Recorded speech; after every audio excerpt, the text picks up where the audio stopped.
Pour ce que l'Esprit veut nous donner ce matin, je vais vous inviter à tourner dans le livre d'Ésaïe, chapitre 42. Nous allons lire le verset 1 au verset 9 pour débuter. Dans le livre d'Ésaïe, chapitre 42,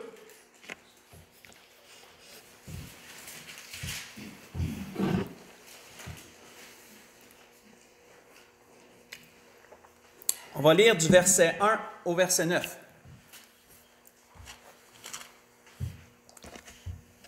Alors, prophétie d'Ésaïe, fils d'Amoth, prophétie qui a été prononcée environ 800 ans avant qu'elle s'accomplisse. « Voici mon serviteur, disait-il, que je soutiendrai, mon élu en qui mon âme prend plaisir. J'ai mis mon esprit sur lui. Il annoncera la justice aux nations. Il ne criera point, il n'élèvera point la voix, il ne la fera point entendre dans les rues. Il ne brisera point le roseau cassé. Il n'éteindra point la mèche qui brûle encore. Il annoncera la justice selon la vérité. Il ne se découragera point et ne se relâchera point, jusqu'à ce qu'il ait établi la justice sur la terre et que les îles espèrent en sa loi. Ainsi parle Dieu l'Éternel, qui a créé les cieux et qui les a déployés, qui a étendu sur la terre et ses productions, qui a donné la respiration à ceux qui la peuplent et le souffle à ceux qui y marchent. Moi, l'Éternel, je t'ai appelé pour le salut, et je te prendrai par la main. Je te garderai et je t'établirai pour traiter alliance avec le peuple, pour être la lumière des nations, pour ouvrir les yeux des aveugles, pour faire sortir de prison les captifs et de leur cachot ceux qui habitent dans les ténèbres. Je suis l'Éternel, c'est là mon nom, et je ne donnerai pas ma gloire à un autre, ni mon honneur aux idoles. Voici les premières choses se sont accomplies, et je vous en annonce de nouvelles. Avant qu'elles arrivent, je vous les prédis. On va arrêter là. Nous voyons, frères et sœurs, ici que l'Éternel annonce la venue de notre Seigneur Jésus, la venue de son Messie, la venue de son oint. Cette venue est pour sauver, pour éclairer, pour guérir, pour diriger les nations. C'est aussi Ésaïe qui a parlé en ces termes plus spécifiques et qui a dit « Car un enfant nous est né, un fils nous est donné, et la domination reposera sur son épaule. On l'appellera admirable, conseiller, Dieu puissant, Père éternel, prince de la paix. » Ce que je vous ai lu, c'est dans Ésaïe chapitre 9, j'ai lu le verset 5. Comme nous le savons, frères et sœurs, dans ces temps de l'année où nous sommes rendus, on entend parler de la naissance de Jésus. C'est dans ces temps de l'année, dans le début décembre, on voit des lumières commencer à se poser sur les maisons. On voit des sapins qui sont montés. On voit des signaux, on voit des messages de joyeux Noël. On voit aussi des crèches apparaître dans quasiment chaque village. Et on entend à la radio les chants de Noël. C'est la même chose qui se répète d'année en année. Et c'est toujours un même message qui nous ramène sur un point, c'est qu'un jour, Dieu a envoyé son Fils. Un jour, un Fils nous est donné. On voit que la grande religion a mis une date sur la naissance du Seigneur, comme nous le savons. Ils ont dit que le Seigneur est né le 25 décembre. Et c'est donc à cette date culminante que le message qu'il propage veut apporter. C'est le message principal. Mais frères et sœurs, l'Esprit veut nous faire approfondir, nous faire comprendre certaines choses ce matin sur ça et nous faire approfondir davantage la sagesse de Dieu. Premièrement, on va se poser cette question, pourquoi cette date? Pourquoi ont-ils spécifiquement désiré établir la naissance de Jésus un 25 décembre? Pour comprendre ce fait, il faut faire un petit peu d'histoire, il faut tourner dans l'histoire. Et donc, je vais ouvrir une page d'histoire pour nous aider un peu à nous situer dans tout ça. Et laisser l'Esprit nous dresser le tableau pour la suite. On voit qu'un empereur, un jour, au temps de l'empereur Aurelius Constantin Ier. Son nom il est plus long, je l'ai diminué pour nous faciliter la tâche. Aurelius Constantin Ier. Il y avait deux cultes qui étaient des cultes principaux en son temps. On sait que les Romains étaient des adorateurs d'idoles. Hein? Il y avait beaucoup de cultes pour beaucoup de dieux différents pour toutes sortes de raisons. Mais il y avait deux cultes principaux qui se situaient à peu près dans le temps de l'année où qu'on est. Il y avait le culte du Sol Invictus, qui veut dire le soleil invaincu. Donc, il y avait le culte du Sol Invictus. Et il y avait également le culte de Mitra, du dieu Mitra, qui est plus un dieu qui est influencé par les Indiens, les Perses, puis les Romains, eux autres, quand ils conquéraient des peuples, ils ramassaient les croyances des gens, puis ces croyances-là, parfois, se répandaient dans l'Empire, et donc c'est un mélange. L'Empire romain, c'est un mélange de toutes sortes de croyances diverses, que les gens adhéraient selon leurs propres désirs.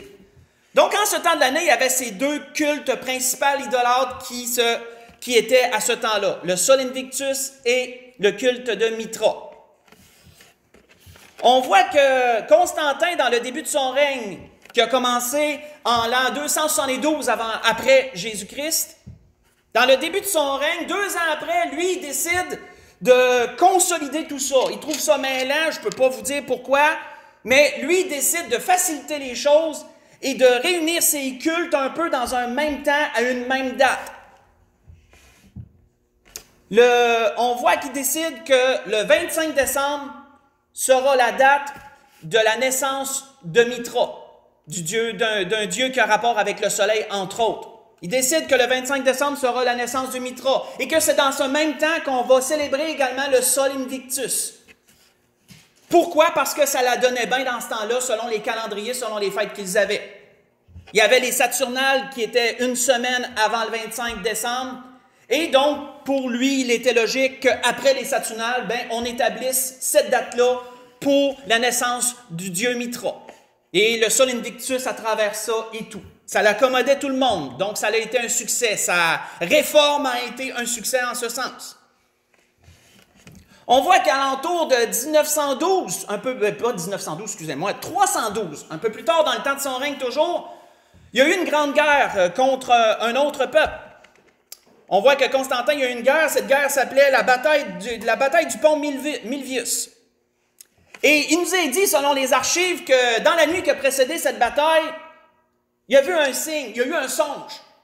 Et de son propre dire, selon les paroles d'Eusèbe de Césarée, le Christ lui serait apparu. Selon lui, le Christ lui serait apparu, lui aurait donné un signe. Et le Christ lui aurait dit que par ce signe, il vaincra. C'est ce que le Christ lui aurait dit, selon toujours Constantin dans les annales, dans ce qu'il a laissé comme écrit sur un peu son expérience.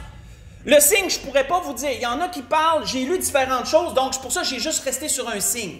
Il y en a qui disent que c'était une croix de feu. Il y en a qui disent que c'était ce qu'ils appellent le chrisme. C'est comme un X avec un P au milieu qui ressort. Et ce P représenterait la première lettre du nom de Jésus en grec. Donc, je vous épargne tous les détails là-dessus. Mais il aurait vu un signe. Et il aurait entendu ces paroles, par ce signe tu vaincras. Le lendemain, il gagne la bataille du pont de Milvius. Et pour lui, ça a été un événement déclencheur pour Constantin. À partir de ce temps-là, il décide de faire cesser la persécution des chrétiens. Parce qu'on sait que tous ceux qui l'avaient précédé persécutaient les chrétiens et les faisaient mourir pour leurs croyances. Et donc lui, à partir de ce temps-là, il décide de faire cesser la persécution des chrétiens. Même, il décide de s'intéresser au christianisme et d'apprendre à connaître le christianisme. Tranquillement, il permet la construction d'églises, la construction de grosses cathédrales. Tranquillement, il laisse le christianisme grandir dans son empire. Même à un point que le christianisme surpasse les autres croyances dans son empire. Et vers la fin de son règne, il décide de faire du christianisme la religion officielle de l'État. Maintenant, comment il a fait ça? Comment il a fait ça? Il a décidé de prendre les connaissants de l'époque sur le christianisme, ceux qui s'y connaissaient beaucoup. Il les a réunis, puis il leur a parlé d'un plan. Il leur a dit qu'il voulait établir la religion chrétienne comme étant la religion de l'État romain et qu'il voulait le faire par substitution. Il ne voulait pas complètement détruire ce qui était, il voulait remplacer ce qui était pour pas que les gens se révoltent, pour faire une transition douce, réorienter les croyances païennes et que les gens se sentent encore dans leurs croyances, mais tout en étant sous le Christ, entre guillemets. Et donc, il opère cette transition vers la fin de son règne. Et c'est en l'an 336, j'ai noté, 336, que pour la première fois, la naissance du Christ est fêtée le 25 décembre. Et lui meurt peu de temps après. Ça a été un peu dans la fin de son règne et ça a été son legs pour la suite. Pourquoi les premiers chrétiens lui ont conseillé par son projet de réforme religieuse, pourquoi les premiers chrétiens lui ont conseillé de substituer la naissance du Christ à cette date, le 25 décembre? Il y a deux raisons principales, en fait. Premièrement, il faut comprendre un petit peu plus le culte du Sol Invictus, le culte du soleil invaincu. Ce culte s'opérait au solstice d'hiver qu'on vient de passer. C'était hier le solstice d'hiver en passant. Solstice d'hiver, pour comprendre en gros ce que c'est la journée où le soleil, c'est la journée la plus courte de notre calendrier. La journée où le soleil paraît le moins longtemps. Après le solstice d'hiver, le soleil commence à paraître de plus en plus longtemps. Les journées se rallongent. Jusqu'au solstice d'été, où là, la journée la plus longue de l'année, et ensuite on fait le sens inverse. Les journées rediminuent jusqu'au solstice d'hiver, après le solstice d'hiver, les journées rallongent jusqu'au solstice d'été. Donc vous voyez le cycle. Donc le Sol Invictus se célébrait au solstice d'hiver, et c'était pour célébrer le soleil invaincu dans le sens où, que même dans son temps le plus court, le soleil ne disparaissait pas. Au contraire, il revenait plus fort. Si vous voyez l'image, les journées rallongent après. Donc il revient en force et ne se laisse pas vaincre. Donc, le culte du soleil invaincu. Selon les païens, c'était comme ça qu'ils l'interprétaient et le pratiquaient. Maintenant, les chrétiens, qu'est-ce qu'ils se sont dit les premiers chrétiens? Pourquoi substituer ce culte-là à notre Seigneur? Tournons dans Jean 8. Voyons ce que les premiers chrétiens ont amené à Constantin comme argument, dirions. Dans Jean 8, verset 12. Déclaration de notre Seigneur qui a vraiment été, je vous dirais, d'après ce que j'ai lu, un gros influenceur. Nous voyons dans Jean 8, verset 12, notre Seigneur fait cette déclaration. Jésus leur parla de nouveau et dit, « Je suis la lumière du monde. Celui qui me suit ne marchera pas dans les ténèbres, mais il aura la lumière de la vie. » Frères et sœurs, il n'est pas, secret que dans la parole, Dieu et Jésus sont beaucoup comparés à la lumière. Jésus dit être la lumière du monde.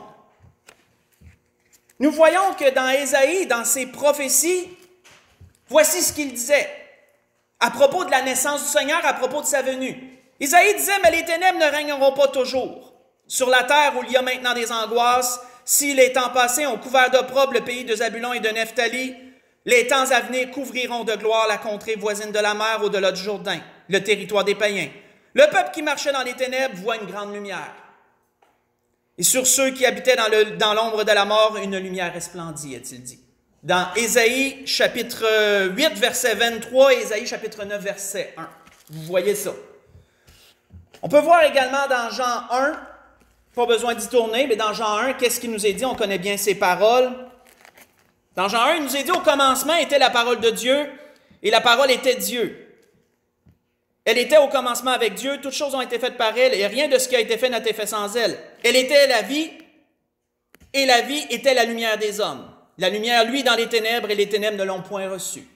Et plus bas, il est dit, cette lumière était la véritable lumière qui, en venant dans le monde, éclaire tous les hommes. Voyez ça dans Jean chapitre 1, j'ai lu verset 1 à 3, j'ai lu le verset 9. Donc, c'était l'argument des premiers chrétiens, de dire que ce culte païen pourrait très bien être substitué à Jésus à cause de la comparative de lumière. Soleil, lumière, etc. Donc, ça leur faisait du sens pour eux. Deuxièmement, Pourquoi substituer le culte de Mithra à Jésus? En gros, parce que c'est plus compliqué, mais en gros, le culte de Mithra centrait sur une idée. C'est que selon les croyances romaines, Mithra aurait accédé à la vie éternelle, aurait fait tellement de choses grandioses qu'il aurait accédé à la vie éternelle par le dieu Apollon. Le dieu Apollon lui aurait donné la vie éternelle et ça aurait été le premier dieu à qui il aurait été donné cet avantage. Je n'ai pas le bon mot, mais on va dire ça à peu près comme ça, cet avantage. En quoi pourrait-on comparer notre Seigneur à ça? Dans Jean 11, tournons-y. Dans Jean chapitre 11, qu'est-ce que notre Seigneur avait dit?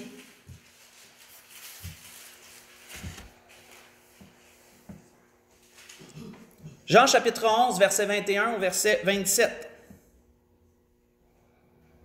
Jésus dit à Marthe, vous savez, dans l'épisode de Lazare, quand Lazare est mort, que Jésus était appelé, qu'ensuite il y est allé.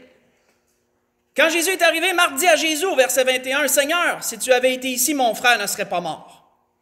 Mais maintenant, même, je sais que tout ce que tu demanderas à Dieu, Dieu te l'accordera. » Jésus lui dit, « Ton frère ressuscitera. » « Je sais, lui répondit Marthe, qu'il ressuscitera à la résurrection au dernier jour, parce que les Juifs croyaient à une résurrection au dernier jour. Autrement dit, au jour où le Messie reviendrait sur terre, ils croyaient à une résurrection à ce moment-là. Mais Jésus leur parlait d'une résurrection avant ça, puisqu'il dit, Jésus lui dit, « Je suis la résurrection et la vie. Celui qui croit en moi vivra même s'il meurt. Et quiconque vit et croit en moi ne mourra jamais. Crois-tu cela? » Elle lui dit, « Oui, Seigneur, je crois que tu es le Christ, le Fils de Dieu qui devait venir dans le monde. » On va arrêter là. Voyons également l'auteur d'Hébreux dire ceci à propos de Jésus. Il dit, après avoir été élevé à la perfection, il est devenu pour tous ceux qui lui obéissent l'auteur d'un salut éternel. Voyez ça dans Hébreux 5, verset 9. Donc, pour les premiers chrétiens, remplacer le culte de Mithra par Jésus faisait aussi du sens. Puisque ce culte comportait toutes sortes de mystères ayant pour but de faire accéder la personne à la vie éternelle. Tandis que le christianisme prêche qu'à travers Jésus, tu peux avoir la vie éternelle si tu le reçois comme Sauveur et Seigneur. Donc, voyons-nous que pour ces deux raisons, les premiers chrétiens ont adhéré au plan de Constantin et l'ont aidé à amener le 25 décembre comme étant officiellement la naissance du Seigneur. Pour ces deux raisons-là, entre autres. Et tous les versets qui s'y rattachent et les liens qu'on peut y faire. Maintenant, on va se poser une autre question avant de joindre tout ça et de savoir où l'Esprit nous emmène là-dedans. D'où vient le mot Noël? Tournons dans Ésaïe chapitre 7. D'où vient le mot Noël? On va faire un genre de pot-pourri de tout ça après.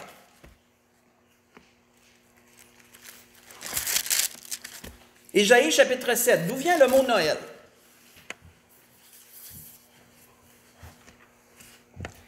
Ésaïe chapitre 7. On va lire du verset 14 au verset 15.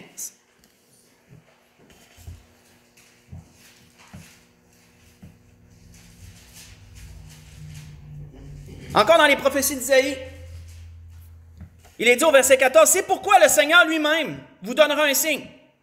Voici, la Vierge deviendra enceinte. Elle enfantera un fils, et on lui donnera le nom d'Emmanuel. Il mangera de la crème et du miel jusqu'à ce qu'il sache rejeter le mal et choisir le bien. » On va arrêter là. Donc, Ésaïe, qui a reçu en tant que prophète le plus de prophéties concernant la naissance du Sauveur qui devait venir, spécifie que ce Sauveur, symboliquement, s'appellerait du nom d'Emmanuel, ce qui veut dire Dieu parmi nous, Dieu avec nous, si vous aimez mieux. On voit que l'ange, lorsqu'il a annoncé à Marie cette venue miraculeuse, cette naissance miraculeuse, l'ange dit, « C'est pourquoi aujourd'hui, dans la ville de David, il vous est né un sauveur qui est le Christ, le Seigneur, disait-il dans Luc, chapitre 2, verset 11.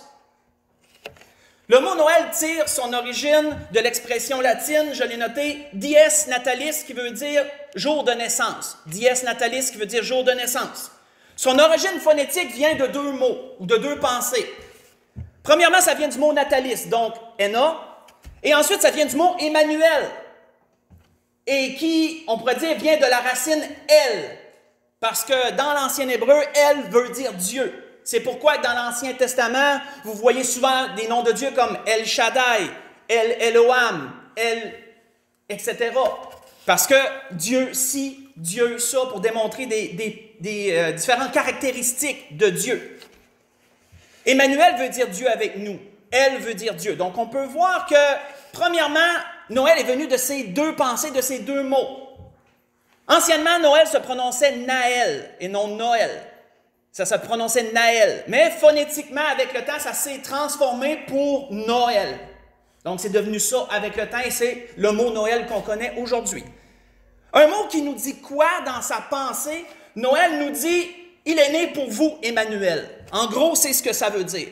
Si on joint toutes les pensées ensemble, « Il est né pour vous, Emmanuel ». Maintenant qu'on connaît l'origine de l'association, je dirais, de la naissance du Seigneur au 25 décembre, maintenant qu'on connaît l'origine du mot Noël, allons ailleurs avec tout ça. Tournons dans Philippiens 1. Allons voir ce que l'apôtre Paul nous dit dans Philippiens chapitre 1.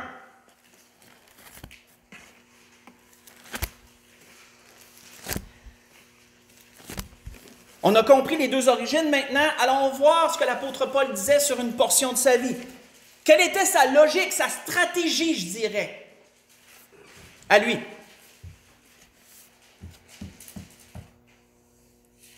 Sa stratégie d'évangélisation. Moi, j'appelle ça comme ça. Sa stratégie d'évangélisation. Et on sait que pour quelqu'un qui a répandu la parole, l'apôtre Paul était tout un stratège et un très grand évangéliste.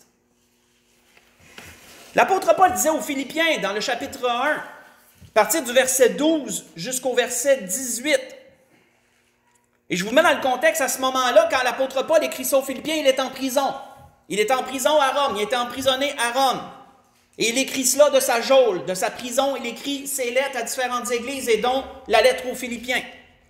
Il leur dit, je veux que vous sachiez, frères, que ce qui m'est arrivé a plutôt contribué au progrès de l'Évangile. Parce que beaucoup de frères étaient certainement attristés de voir Paul en prison. Et certainement que beaucoup de frères se posaient des questions. Comment est-ce que cela pourra contribuer à l'œuvre de Dieu, le fait que notre évangéliste principal, celui sur qui on dépend le plus, l'apôtre Paul, est en prison? L'apôtre Paul les rassure.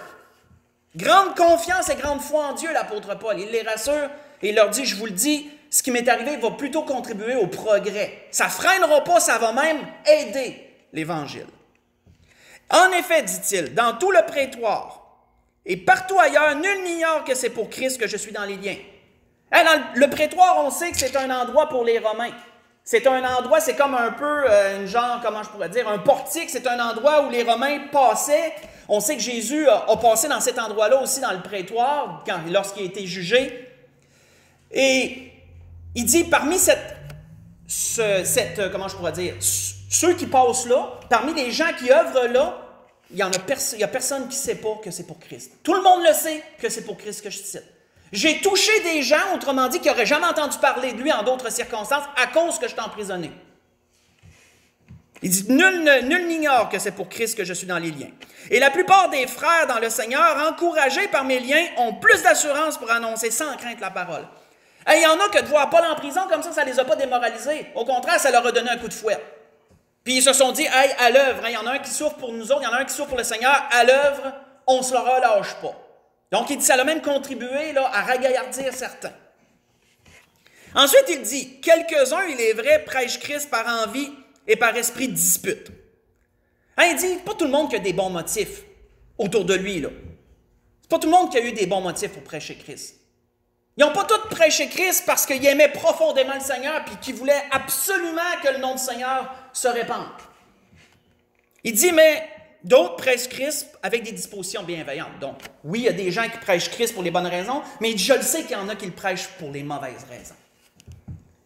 Il dit ensuite, pour ceux qui le prêchent pour des bonnes raisons, il dit, ceux-ci agissent par amour, sachant que je suis établi pour la défense de l'Évangile. Puis là, il parle des autres. Il dit, tandis que ceux-là, les autres, animés d'un esprit de dispute, annoncent Christ dans des intentions qui ne sont pas pures, et avec la pensée de me susciter quelques afflictions dans mes liens. Et on sait qu'il y avait entre autres beaucoup de Juifs qui étaient contre Paul, qui annonçaient Christ, mais qui mêlaient un peu la loi avec la grâce, etc. Je ne sais pas si c'est de ces gens-là spécifiquement que Paul parle, mais il dit, je le sais qu'il y en a qui prêchent Christ pour me susciter plutôt, comment je pourrais dire, pour m'affliger. Pour m'affliger parce qu'ils savent que je ne suis pas d'accord avec eux autres. Ils savent que je ne suis pas d'accord avec tout ce qu'ils apportent. Et ils le prêchent quand même. Maintenant que je suis en prison, ils ont le champ libre, ils le prêchent quand même. Comment Paul conclut un peu toute cette pensée-là? L'apôtre Paul il dit « qu'importe ». Hey, wow, c'est une drôle de réponse, hein? Qu'importe. De toute manière, que ce soit pour l'apparence, que ce soit sincèrement, Christ n'en est pas moins annoncé. Il dit « je m'en réjouis et je m'en réjouirai encore ». Ça, c'est toute une réponse, frères et sœurs. Parce qu'au lieu de se battre puis de dire aux autres, ben là, essayez d'arrêter ceux qui prêchent Christ pour des mauvaises raisons, essayez d'arrêter ces gens-là. Il leur dit non. Faites ce que vous avez à faire. Eux veulent me susciter des liens. Mais il y a une chose qui se passe, par exemple. Le nom de Christ est connu. Oui, il n'est pas connu pour les bonnes raisons. Oui, ce n'est pas entièrement la vérité qui l'entoure. Mais le nom de Christ est quand même répandu. Il y a des gens qui ne le connaissaient pas qui vont encore en entendre parler. Il dit, pour cette raison-là, je me réjouis. Puis je vais me réjouir encore. C'est toute une pensée, frères et sœurs, à approfondir le raisonnement de Paul. Mais maintenant, on va le ramener à tout ce qu'on a vu jusqu'à présent. Ramenons ça à tout ce qu'on a su jusqu'à présent à propos du 25 décembre, à propos du mot de Noël, etc. Pensons-nous que Constantin a fait cette réforme dans un but pieux? Pensons-nous que c'est parce qu'il était vraiment touché par l'Évangile, puis parce qu'il voulait vraiment connaître Jésus, puis servir Dieu et le Seigneur? Pas en tout. Je vous dirais que selon l'histoire, Constantin a fait ça dans des vues politiques, selon l'histoire. Selon l'histoire, est-ce que ça l'a purifié Rome d'avoir le christianisme comme étant la principale religion? Est-ce que ça l'a purifié le paganisme dans Rome? Est-ce que ça l'a rendu un culte qui était autrefois idolâtre plus parfait? Moyennement, je vous dirais. Parce que selon l'histoire, c'est pas le culte du Seigneur qui a triomphé, même si d'apparence c'était le culte officiel. C'est plutôt le paganisme qui était derrière, qui s'est infiltré dans l'Église, et tranquillement, c'est devenu une grosse machine politique. L'Église romaine est devenue une très grosse machine politique avec énormément de pouvoir. Énormément de pouvoir. Là où il y en a peut-être qu'on aurait cru que le christianisme, que le paganisme aurait été vaincu, au contraire. Ça l'a juste camouflé, mais le paganisme a quand même continué. Mais on entendait parler de Jésus, par exemple. On entendait parler uniquement de Jésus parce que tous les autres cultes ont été abolis dans toute la Rome. Plus d'adoration d'Apollon, plus d'adoration de ci officiellement. C'était Jésus qui était prêché officiellement. Sauf qu'officieusement, toutes les tendances paganistes s'étaient infiltrées dans l'Église et il y avait toutes sortes de choses qui n'auraient pas dû se pratiquer, qui s'y pratiquaient quand même. On voit que, selon l'histoire toujours, Constantin a fait ça, comme je vous l'ai dit, pour des raisons politiques. Et frères et sœurs, sa stratégie, elle a fonctionné. Parce que ça a été un véritable succès pour Rome que de faire cette transition vers le christianisme. Politiquement parlant, ça a été un vrai succès. Tellement que l'Église catholique est devenue un problème à un moment donné parce qu'elle avait tellement acquis de pouvoir qu'elle égalait quasiment le pouvoir de l'empereur. Et là, ça commençait à devenir un problème. Mais ça avait tellement bien fonctionné au-delà de ses espérances. Et après les autres empereurs, après Constantin, les autres empereurs n'ont pas essayé d'éteindre l'Église, au contraire. Ils ont essayé de marcher avec elle et l'Église et l'Empire ensemble ont conquis énormément de nations différentes et ont implanté le christianisme parmi toutes sortes de nations qui n'avaient jamais entendu parler. Tous les nouveaux peuples qui étaient conquis, les Gaulois, les Vikings, mettez-en, tous les autres peuples qui étaient conquis devaient renier leur Dieu et adopter le christianisme. Ainsi, des milliers de personnes ont entendu parler de Jésus. Voyez-vous un peu le paradoxe là-dedans? Des milliers de personnes ont entendu parler de Jésus et ont entendu parler qu'un jour, un sauveur était né dans le monde, le 25 décembre. Mais un sauveur était né dans le monde. Et tout un culte alentour de ça. C'était le Fils de Dieu, né d'une vierge, conçu par le Saint-Esprit, etc. Frères et sœurs, si on veut être objectif, là, réalisons-nous que l'Église romaine a été la plus grande machine d'évangélisation qui a jamais passé sur Terre. Réalisons-nous cela, si on veut être objectif, là. Ils ont été plus loin que tous les autres croyances. Ils ont conquis plus de peuples que les autres. Il y a des missionnaires qui ont, au péril de leur vie, apporté le nom de Jésus un peu partout. Il faut être optimiste. Je veux dire par là, il faut être, comment je pourrais dire, pas optimiste, mais il faut être objectif. Ils ont fait ça. Et le Seigneur nous dira à César ce qui est à César. Il faut lui donner ça. Ils ont fait ça.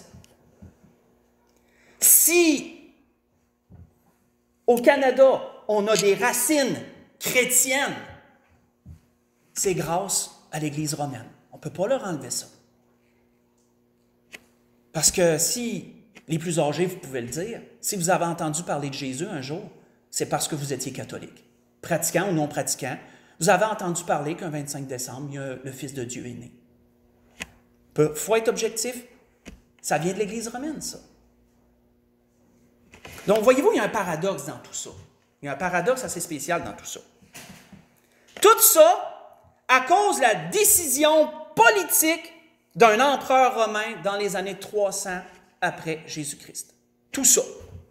Toute cette évangélisation, toute cette propagation du nom de Jésus, de la naissance de Jésus, parce qu'on est dans ce temps-là, à cause qu'un empereur a voulu faire un coup politique qui a fonctionné.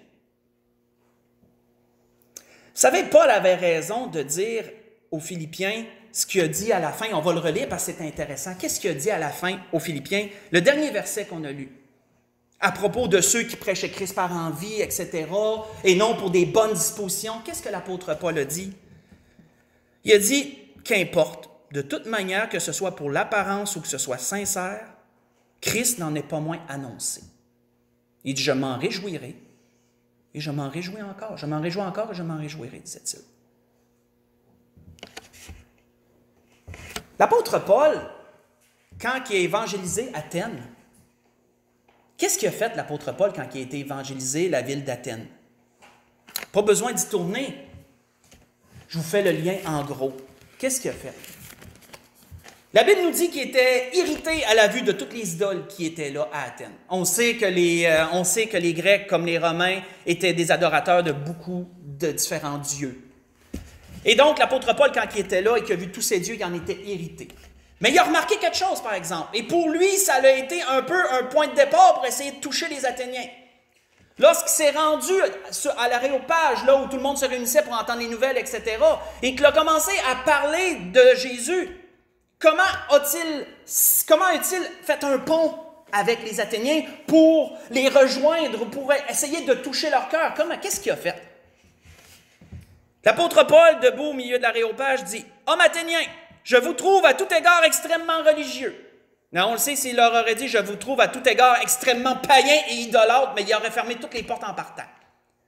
Mais il dit, camoufle plutôt ça en disant « Je vous trouve extrêmement religieux. » Car en parcourant votre ville et en considérant les objets de votre dévotion, j'ai même découvert un autel avec cette inscription à un Dieu inconnu.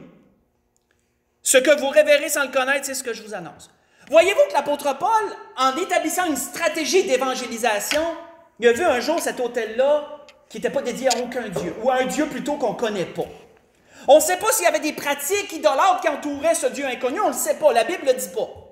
La Bible ne nous dit pas que l'apôtre Paul a commencé à s'informer quelle pratique pour ce Dieu-là. Mais c'est un Dieu qui était inconnu. Qu'est-ce que l'apôtre Paul a dit? Hey, m'a branché, m'a plugué, excusez, j'étais pour dire un anglicisme, m'a associé Jésus à ce Dieu inconnu et je vais leur dire, voici, je vous fais connaître le Dieu qui est inconnu pour vous. Est-ce que sa stratégie a fonctionné? Absolument. Parce que c'est comme ça qu'il a réussi à faire un pont avec les Athéniens. Et c'est comme ça qu'il a réussi à toucher le cœur de plusieurs Athéniens. Pas toutes, comme de raison, pas toutes. Mais il a réussi à toucher le cœur de plusieurs et il en a amené plusieurs au Seigneur. Tournons dans 1 Corinthiens 10. Qu'est-ce que l'apôtre Paul avait dit aux Corinthiens?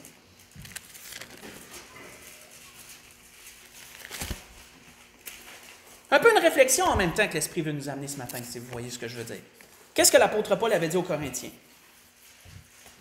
Quelle était sa stratégie? Qu'est-ce qui était derrière sa stratégie d'évangélisation à Paul? 1 Corinthiens 10, versets 31 à 33. L'apôtre Paul disait aux Corinthiens, « Soit donc que vous mangiez, soit que vous buviez, soit que vous fassiez toute autre chose, quelque autre chose, faites tout pour la gloire de Dieu. Ayez toujours pour but l'avantage de Dieu et non le vôtre. » C'était ça que l'apôtre Paul voulait dire. Quoi que vous fassiez là, pensez toujours quel avantage que Dieu va en tirer. L'avantage de Dieu avant le nôtre. Ne soyez pas en scandale ni aux Grecs, ni aux Juifs, ni à l'Église de Dieu. De même manière que moi aussi, je m'efforce en toutes choses de complaire à tous. Voyez-vous que sa stratégie d'évangélisation à Paul, c'était d'essayer le plus possible d'aller chercher les gens, d'essayer de joindre les gens, de faire un pont avec les gens pour être capable d'aller vers eux. Est-ce que ça veut dire qu'il veut devenir païen comme un païen, qu'il veut renier Dieu, mettons, etc.? Non. Il dit, je m'efforce de complaire à tous, je m'efforce de faire un pont avec tout le monde. Cherchant non mon avantage, mais l'avantage du plus grand nombre, afin qu'ils soient sauvés. Le but de Paul, en bout de ligne, frères et sœurs, c'était de faire un pont avec les gens, toujours dans le but ultime de sauver les gens. L'avantage de Dieu avant le sien. C'est pour ça que l'apôtre Paul il était capable d'accepter, même en prison, qu'il y en a qui prêchent Christ par envie puis qui disent des choses tout croches à propos de Jésus. Il était capable de l'accepter parce qu'il se disait, au moins, il y en a qui vont entendre parler de Jésus. Ensuite, qui sait, peut-être qu'un autre va en arrière, il va pouvoir corriger le tir puis ramener les choses en ordre. Mais au moins, Jésus est parlé. Au moins, il y a une base. Au moins, il y a un petit quelque chose.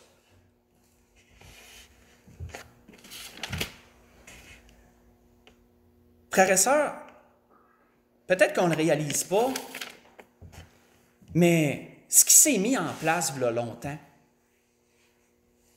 est-ce qu'on va dire que c'est drette puis tout beau? Non. On ne se le cachera pas, on vient de voir les origines. C'est pas beau. C'est des origines idolâtres, Noël. Le mot est douteux. Je vous ai donné un peu la référence d'où vient le mot, mais il y a d'autres choses en arrière de ça. Mais en gros, c'est ce qu'on a besoin de savoir. Mes frères et sœurs, il y a une chose qu'il faut retirer. Malgré les origines, malgré les faussetés, il y a toujours le nom de Jésus qui est prêché ouvertement à toutes les années, à ce temps-ci de l'année. Et ça, frères et sœurs, il ne faut pas l'ignorer. Il ne faut pas l'ignorer. Vous savez, quand on voyageait hier et qu'on s'emmenait ici, j'ai remarqué qu'à chaque village, il y avait une crèche. Même des fois, il y en avait deux. J'ai déjà vu, je me souviens plus quel village, j'en avais vu deux. Une, personnellement, une maison, puis le village officiel en mettait une. Presque à chaque petit village. Je les regardais, je voyais Joyeux Noël sur les maisons. Je n'ai pas écouté la radio, mais je le sais qu'à la radio, il y a des chants de Noël qui passent. Entre autres, les anges dans nos campagnes, on l'entend toutes les années. Puis si vous écoutez les paroles des anges dans nos campagnes, ça serait quasiment digne d'être chanté dans l'Église, ça, tellement c'est beau. Je ne suis pas en train de dire que je veux l'introduire. Ne vous méprenez pas sur mes paroles, mais je suis en train de dire que c'est un chant qui serait digne d'être chanté dans l'Église, tellement les paroles sont véridiques et belles. Donc, on comprend bien ce que je dis. On sait qu'il y a tout ça qui se passe. Puis moi, frères et sœurs, dans un certain sens, là, je comprenais ce que l'apôtre Paul voulait dire. Ça me réjouissait de voir des crèches. Est-ce que ça veut dire que j'adhère à toute l'idée en arrière de tout ça? Absolument pas. J'adhère pas à l'idée que, oui, Jésus est né dans une mangeoire, oui, ça c'est correct, Joseph, Marie, ça c'est correct, mais que les mages étaient là, que, tu sais, tout ce qui est en arrière de ça. Je sais que c'est pas tout vrai. Mais que publiquement, Jésus soit annoncé. Que publiquement, on entend des chants à la radio qui parlent de Jésus, la naissance du Sauveur, etc. Que publiquement, on voit des joyeux Noël quand on connaît la signification du mot officiel du mot de Noël, qui annonce la naissance de Jésus. Voici, il vous est né Emmanuel. Frères et sœurs, pour conclure, tournons dans 1 Jean 5. Allons voir une chose et on va développer sur la conclusion. 1 Jean 5 pour conclure.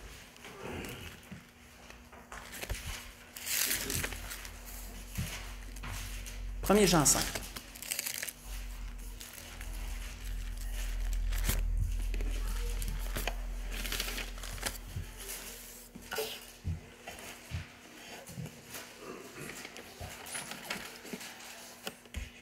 Parce qu'avant de conclure, frères et sœurs, je vais vous poser une question. Répondez-moi pas, mijotez-la. Je vais vous poser une question. Que vous en semble? Qu'est-ce qui serait le mieux selon vous? Est-ce qu'il serait le mieux qu'à ce temps ici de l'année, il n'y ait plus aucune mention, aucun symbole, aucune image de Jésus? Est-ce que ça serait mieux ça? Ou ça serait mieux ce qu'on voit présentement? Entre les deux, là, quel est l'avantage de tout le monde, généralement? Quel est l'avantage de Dieu entre les deux, selon vous? Qu'il n'y ait plus rien du tout? Qu'il y ait juste des sapins, puis un gros bonhomme qui donne des cadeaux, puis un bonhomme de neige? Ce serait-tu juste ça qu'on devrait voir? Ou si on devrait encore entendre parler que le Sauveur est né? Est-ce qu'on devrait encore voir une crèche? Voir des joyeux Noël, au lieu de joyeuses fêtes comme il y en a qui essayent d'amener pour effacer le mot Noël? Quel est le mieux entre les deux? Je pense que la réponse vient tout seul. Hein? Si on veut choisir, là, la réponse vient tout seul. Je pense que qu'est-ce qui est le mieux, c'est ce qu'on entend présentement entre les deux. Parce que ceci peut être un pont qu'on peut servir pour dire la vérité aux gens qui nous entourent. Un pont, un lien avec les gens pour leur dire que oui, ceci est vrai, mais il y a ceci est faux. Mais il y a du vrai, par exemple, là-dedans. Ce n'est pas juste du faux à côté. Voyons ce que Jean nous dit. 1 Jean 5, on va lire le verset 20 et le verset 21. Jean dit, nous savons aussi que le Fils de Dieu est venu. Hein? Oui, on le sait. Et qu'il nous a donné l'intelligence pour connaître le véritable. Quand on vient au pied de la croix, là, quand on sort un peu du paganisme, même si on a été catholique de nom, catholique pratiquant, peu importe, qu'on sort de ça, puis qu'on vient à la connaissance véritable du Sauveur Jésus-Christ. Avec le temps, on vient aussi à la connaissance de quoi? À la connaissance de toute la vérité qui entoure sa naissance, à la connaissance de la vérité qui entoure tout ça. Donc, comme Jean disait, il nous a donné l'intelligence pour connaître le véritable et tout ce qui entoure ça. Et nous sommes dans le véritable, en son Fils Jésus-Christ. C'est lui qui est le vrai Dieu, véritable et la vie éternelle. Petits enfants, gardez-vous des idoles. Frères et sœurs, apprenons de la sagesse de Dieu. Apprenons de la sagesse que Paul a voulu transmettre par sa stratégie d'évangélisation. Apprenons de cela. Oui, c'est vrai que Noël a des racines. Oui, c'est vrai que la naissance de Jésus, le 25 décembre, ça a des racines idolâtres. On ne se le cachera pas, on le dit ouvertement. C'est vrai. C'est vrai, c'est pas faux. C'est vrai que la période de l'année où on est grandement influencée par les Saturnales. On ne se le cachera pas non plus. C'est pourquoi le chrétien, il faut qu'il soit sobre là-dedans. Parce que dans le temps, là, ce que vous voyez aujourd'hui, là, lorsque les Saturnales précédaient le 25 décembre, maintenant c'est plus après, là, je vous dirais qu'on fait ça, mais pendant les Saturnales, il y avait une abolition totale de toute hiérarchie. Les serviteurs devenaient égaux au maître, il y avait des gros banquets qui étaient offerts, les gens s'offraient des cadeaux, il y avait des décorations partout. Ça vous rappelle-tu quelque chose? Tout ce qu'on fait pendant le temps des fêtes? Donc, je ne vous cacherai pas que oui, ce qu'on fait présentement est grandement influencé par les Saturnales.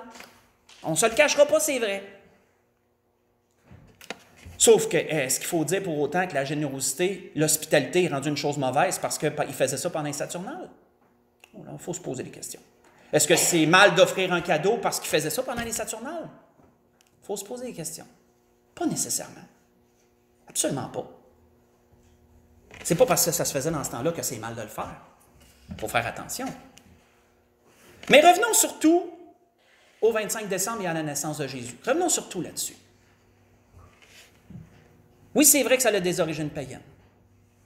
Sauf que le Fils de Dieu est né. Il est né un jour de la Vierge Marie, comme il est dit. C'est vrai qu'il est la lumière du monde. On peut dire que c'est vrai qu'il est la lumière du monde. Jésus l'a dit lui-même, « Je suis la lumière du monde ». C'est vrai que c'est lui qui donne la vie éternelle. C'est par lui seul qu'on peut avoir la vie éternelle. Ça aussi, c'est vrai. Frères et sœurs, soyons sages. Je ne dis pas que Noël devrait être pour nous une fête extrêmement importante, parce qu'il faut se souvenir ce que Salomon disait dans les Proverbes, dans l'Ecclésiaste, vaut mieux la fin d'une chose que son commencement. Qu'est-ce qui est important pour nous? Quelle est la fête principale pour les chrétiens? C'est Pâques. Indéniablement Pâques. Parce que c'est la fin d'une chose, c'est là que Jésus a donné sa vie et c'est là que la victoire sur le péché et la mort sont venues. Donc pour le chrétien, c'est indéniable. Mais est-ce que ça veut dire que le jour de sa naissance, on sait qu'il n'est pas né là, mais est-ce que ça veut dire que de se souvenir du jour de sa naissance, c'est une chose mauvaise pour autant? Absolument pas. Est-ce que d'utiliser le temps où tout le monde en entend parler pour évangéliser les gens, puis leur rappeler qu'un jour Jésus est né, est-ce que c'est mal parce que ça a des origines païennes? Que vous en semble, frères et sœurs, d'après ce que vous savez, là? Qu'est-ce qui est le mieux? Est-ce que c'est mieux que les gens n'entendent pas parler du tout puis qu'on boycotte tout ça parce que ça a des origines païennes? Ou si c'est mieux d'utiliser ce qui est là, puis de le corriger, de le rectifier, puis de l'amener pour le Seigneur, puis que d'autres gens entendent parler de Jésus dans notre famille, qui se rappellent ce qui est arrivé un jour. Lequel est le mieux? Je vous dirais, frères et sœurs, que si on recherche l'avantage du plus grand nombre et l'avantage de Dieu, la réponse, elle vient tout seul. Parce que moi, frères et sœurs, personnellement, je méditais là-dessus, puis je le dis sincèrement, je pleure le jour, puis il va peut-être s'en venir, où il n'y aura plus le droit d'avoir une crèche dehors au temps des fêtes, parce que peut-être sous peine d'amende ou quelque chose de même, parce qu'on veut abolir, la laïcité va prendre tellement d'ampleur à un moment donné que peut-être que ça va devenir interdit de faire ça. Peut-être que les souhaits de Joyeux Noël vont disparaître, on va entendre plutôt des joyeuses fêtes, comme ils ont essayé d'établir aux États-Unis. Il y a des mouvements laïcs qui ont essayé d'établir ça aux États-Unis. Puis au moins, eux autres, ils ont un président qui se tient debout. Puis le président a dit non. C'est le sapin, puis c'est Merry Christmas, ouvertement. Puis c'est comme ça. On ne cédera pas. Mais malheureusement, on n'a pas un président, nous autres, qui va se tenir pour ça. Au contraire, malheureusement. Il va plutôt aider la laïcité. Il va aider plutôt l'envahissement de toutes sortes d'autres croyances à la place. Fait qu'un jour prochain, frères et sœurs, moi, je pleure le jour que tout ça, ça va disparaître. Puis où que les gens entendront même plus parler en ce temps-ci de l'année qu'un jour Jésus est né, qu'un jour un sauveur est né, etc. Qu'on n'entendra plus les chants radio, etc. Imaginez ça. Ça serait-tu mieux? Ça va-tu être mieux dans ce temps-là que ça l'est aujourd'hui, d'après vous? Point de vue de Dieu, point de vue d'évangélisation, ça va-tu être mieux? Ah oui, le paganisme, c'est tout parti. On a tout éliminé ce qui était païen. On n'entend plus parler de Jésus, par exemple, même si, malheureusement, à travers ça, il faut se souvenir de ce que l'apôtre Paul disait, frère et sœurs, il y a une sagesse à tirer de tout ça. C'était ce que l'Esprit voulait nous enseigner ce matin. Une sagesse. Utilisez ce qui est là. Malgré les origines, utilisez ce que tout le monde entend. Le rectifier parce qu'on est dans le véritable. On a eu l'intelligence pour connaître le véritable. On sait ce qui est vrai, on sait ce qui est faux. Ça vous est enseigné ouvertement. Prenez ce qui est là, rectifiez-le correctement et rappelez aux gens qu'un jour, oui, Jésus est né. Il y a un sauveur un jour qui est né. Puis ce temps-ci de l'année nous le rappelle. C'était ce que l'Esprit voulait nous donner ce matin. Un sujet de réflexion sur ça.